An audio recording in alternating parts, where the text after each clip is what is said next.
Madrid, Spain is a culinary bonanza with so many amazing options to choose from.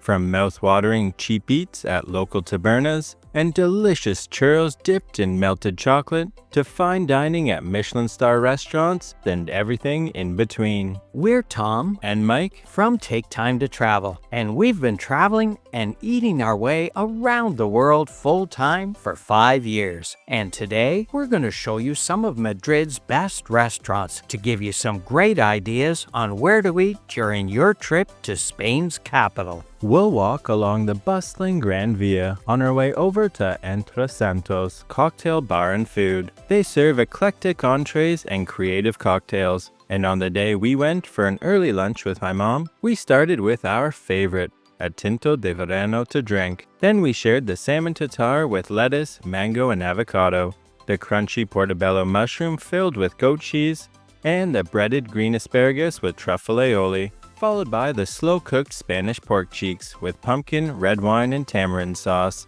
and the patatas bravas, which are potatoes with a spicy sauce. Every dish here was thoughtfully presented and tasted excellent, especially the asparagus, the pork cheek, and the portobello mushroom, which were phenomenal. If you like sweet treats, you're going to love this nearby place, a bakery called Casto.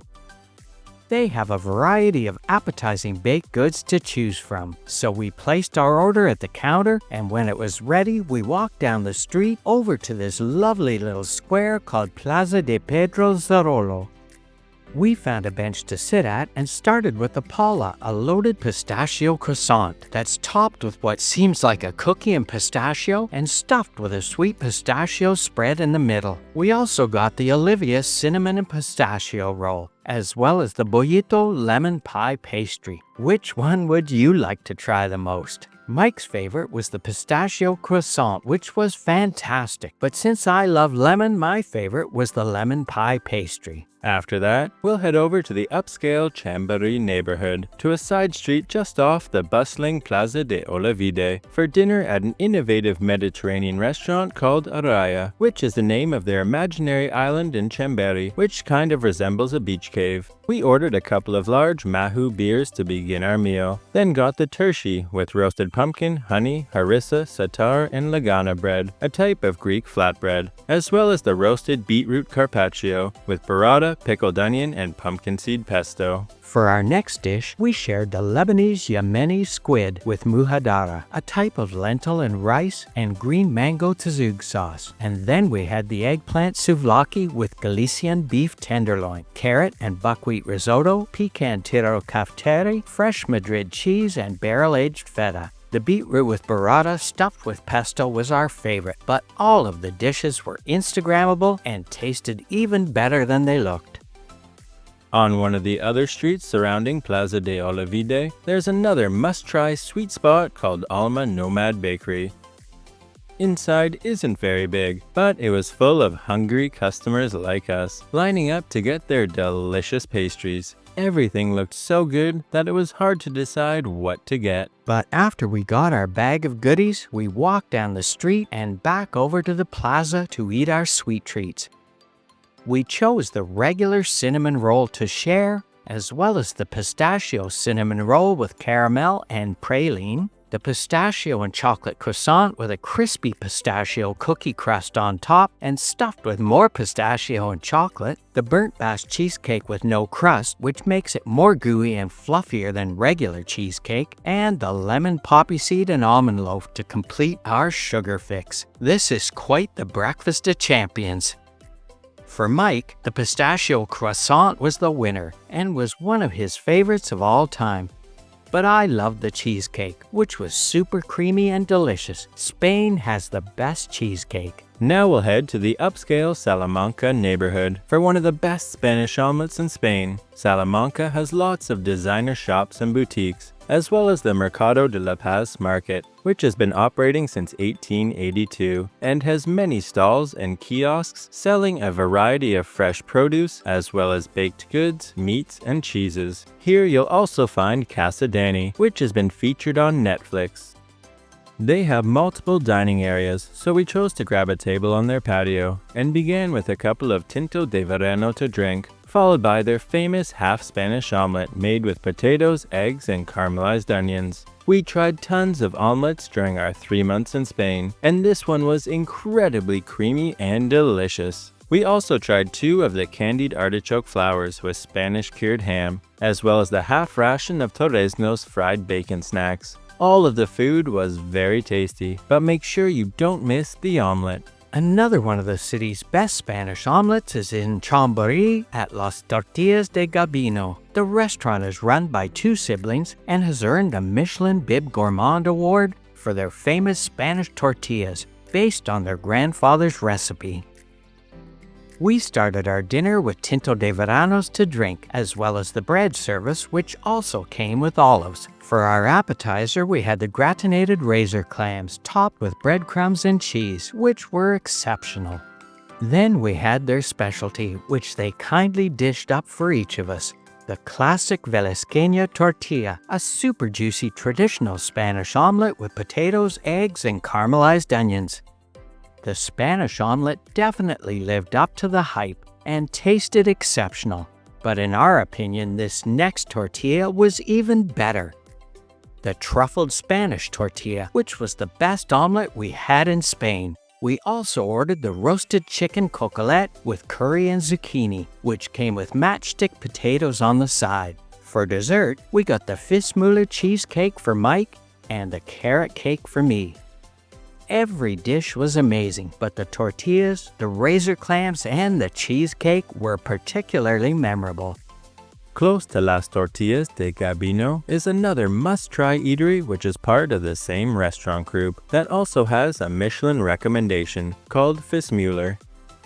Inside has a retro industrial kind of atmosphere in their main dining room, and there's a cool little private dining area as well. But for our lunch with my mom, we were seated in the smaller dining section at the back and started our meal with the bread service, which came with chicken and pork pate, teriyaki sauce, and cucumbers. And of course, we each had a tinto de verano to drink, followed by the langoustine tartare with lettuce and parsnip, which they prepared for us at our table.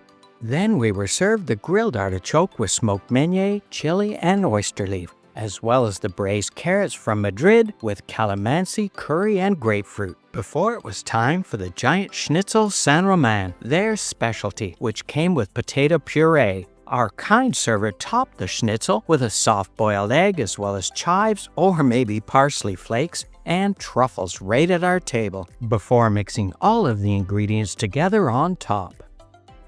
The schnitzel was so tender that she cut it into thirds for us with just a spoon. It's hard to believe the portion on my plate is just a third, plus it tasted phenomenal. Then for dessert, we went with our server's recommendation of the fluid chocolate cake, which was oozing out chocolatey goodness and came with a scoop of ice cream on the side. It was the perfect way to end this remarkable meal at Fis Mueller. But let's keep going. The next place we'll show you is a hidden gem that's the most fun with a musical atmosphere. We'll head over to Madrid's Barrio de la Latina neighborhood for a traditional Spanish eatery called Taberna Cuatro Tapas. As soon as we stepped inside, we found these musicians playing music and singing to celebrate San Isidro Day, a holiday for the patron saint of Madrid.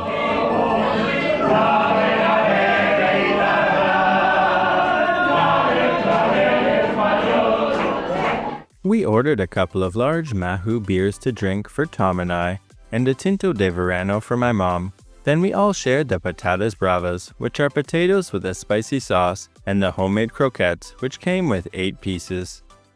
As we ate our food, we enjoyed the lively atmosphere as they danced around us and sang Spanish songs with their great voices.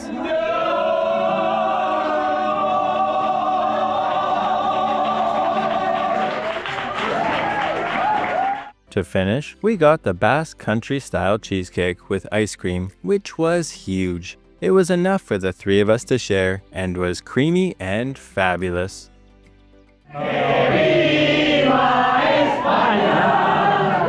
The cheesecake and the croquettes were super tasty.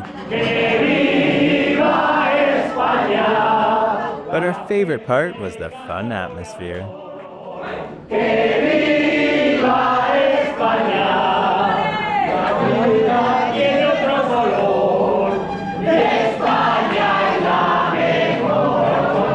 Just a short walk away, near Madrid's main square called Plaza Mayor, we'll walk through the arch and around the corner to the iconic Cervecería La Campana, where they make an incredible and affordable calamari sandwich. It's always quite busy and you might have to wait in line to get a table, but it's worth the wait.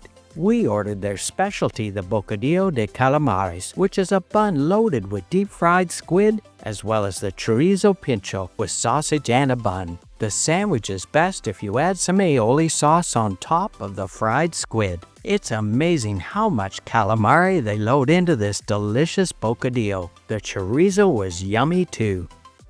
Now we'll walk a couple of minutes over to another cheap eats place you have to try in Madrid. It's called Casa Revuelta, and they've been a local favorite since 1966. Inside, this traditional taberna only has stand-up tables, where we started with a couple of tinto de verano to drink, as well as the torreznos, which is a Spanish fried pork belly with a crispy crust, and 4 ham croquettes for us to share. But the main reason to come here is for their famous bacalao or battered codfish. They're always fresh and incredibly juicy inside. Casa Revuelta has the best battered fish we've had in years. But just wait until you see the luxurious setting in this next restaurant, located in the Mandarin Oriental Ritz Hotel. This place has been awarded 2 Michelin stars. We arrived early for our lunch reservation and had a quick look around the elegant palm court dining room before being taken to our table in Deessa's lavish Alfonso XIII salon. With the giant golden medallions, hanging crystal chandeliers, and ornate finishes, this place is absolutely stunning. We sat down at our spacious booth and ordered the 4-course Kronos menu, which included our choice of dishes, as well as some extras, like when we were ushered over to the front marble counter. The chef presented our amuse-bouche, a savory ice cream made of white asparagus and roasted almond. It was a unique and delightful way to start our meal. Once we were seated back at our table, we had a couple of large Mahou beers to drink, and then we were served this lovely star-shaped appetizer made of corn flour and stuffed with béarnaise sauce, trout eggs, and tarragon. It was almost too pretty to eat, but we did anyways, and it was very tasty. For Mike's first course, he had the savory creme brulee with Iberian pork, Parmesan cheese, and summer truffle, which was finished with a reduction of Iberian pork. I chose the Mediterranean green curry and flamed shrimp from Vineros. Next, our server brought us a type of Valencian bread with a nice crispy crust and a super fluffy interior that's topped with olive oil from a 1,500-year-old olive tree. Tom's second dish was finished with some edible perfume made of rice wine vinegar on top of the sole fish beurre blanc with aged sake, and I chose the Galician red mullet with gnocchi made of saffron and the 12-month Galmisano cheese emulsion. We loved the bread so much we finished the loaf and got some more. Then, for our third act, I had the wild Valencian duck with madroño fruit and a fritter on this interesting looking plate. The duck was cooked perfectly and tasted delicious. As did Tom's choice, the mellow albufera rice with pork and red peppers roasted in a wood fire oven. For the fourth act, Mike had the pine, a Valencian horchata ice cream dessert. And I got the chocolate and hazelnut gianduja with cremeux and caramelized nuts. All of the dishes at Deessa had a gorgeous presentation and tasted exquisite. Afterwards, we were served this intriguing birdcage dish, which contained our petit fours as well as a brandy and hazelnut aperitif on the side. Once our server opened the cage, she explained to us that the red ones are a cheesecake covered in white chocolate and raspberry, and the other is a meringue filled with apple pudding. Upon finishing our meal, the chef came to our table and gifted us our own tin of smoked paprika to take home with us. We absolutely loved our meal at Deessa and would highly recommend it for a special occasion. But let's keep going. We can't wait to show you the spectacular view from this next place. We'll head over to Madrid's iconic Gran Via to the impressive Hyatt Centric Hotel. Making our way through the front entryway and up to the 10th floor, we'll arrive at El Jardín de Diana, a tastefully designed rooftop terrace. From up here, there's multiple different beautiful perspectives of the Gran Via, but we were lucky enough to get a table in this section beside the golden statues on the domes. Normally these tables are reserved for hotel guests, but we went as soon as it opened and we were lucky enough to get this table with this phenomenal view, right underneath the golden statues of the Roman goddess of the hunt Diana and her dogs. We ordered a couple of large Estrella beers to start our lunch, as well as the Cantonese salad with lacquered duck ravioli from Hong Kong, tender sprouts, blood orange vinaigrette, and cashews, and the crispy prawns served with guacamole and corn tortilla chips. The Cantonese salad was really good, but the crispy prawns were even better. After that, we had a quick look around the terrace and found this private dining area with this amazing outlook over a different part of the Gran Via. For our next dish, we shared the crispy Milan-style pinza, topped with burrata, arugula, Italian pancetta, semi-dried tomatoes, and Kalamata olives. The pinza was just okay. Overall, we thought the food was good though, but the best part is definitely this wonderful view. Now for dessert, you definitely can't miss this next place. It has the most famous churros in all of Madrid and has been in business since 1894. It's called Chocolateria San Ginés and it's open 24 hours a day, but there's usually still a long lineup, although we were lucky enough to walk inside San Ginés and find a table right away. Here we shared a ration of 6 churros as well as a ration of 2 porras, which are a bigger and fatter type of churro with a cup of chocolate on the side. The perfect pairing for dipping this freshly made Spanish treat. Now, Spanish churros aren't sweet by themselves, so it goes together wonderfully with the melted chocolate. Since the porras are thicker and more porous inside, you can really load up on the chocolate with them. Some people find these too greasy, but we actually preferred the porras over the churros. Perhaps we just like the extra chocolate. FYI, because this place is so busy, serving around 4,000 churro wheels daily, they have a number of locations right next to each other. Another great spot for churros and chocolate is called Chocolat Madrid. Let's head in and get the quintessential Spanish breakfast. Inside isn't very big, but we managed to find a seat at the counter and started our morning with a stuffed churro filled with dulce de leche, which tasted amazing. I don't know how the Spaniards stay so skinny. We also got a ration of 2 porras, the thicker ones underneath, as well as the ration of 5 churros, which had an unusual squiggly shape to them and came with a cup of melted artisanal chocolate on the side. The regular churros were yummy, of course, as were the porras, especially when drenched in the melted chocolate. Well, we hope you enjoyed our best restaurants in Madrid food tour. If you did, then please like, subscribe, and make sure to check out our best restaurants in Malaga, Spain video. And remember, take time to travel. Catch you on the next one.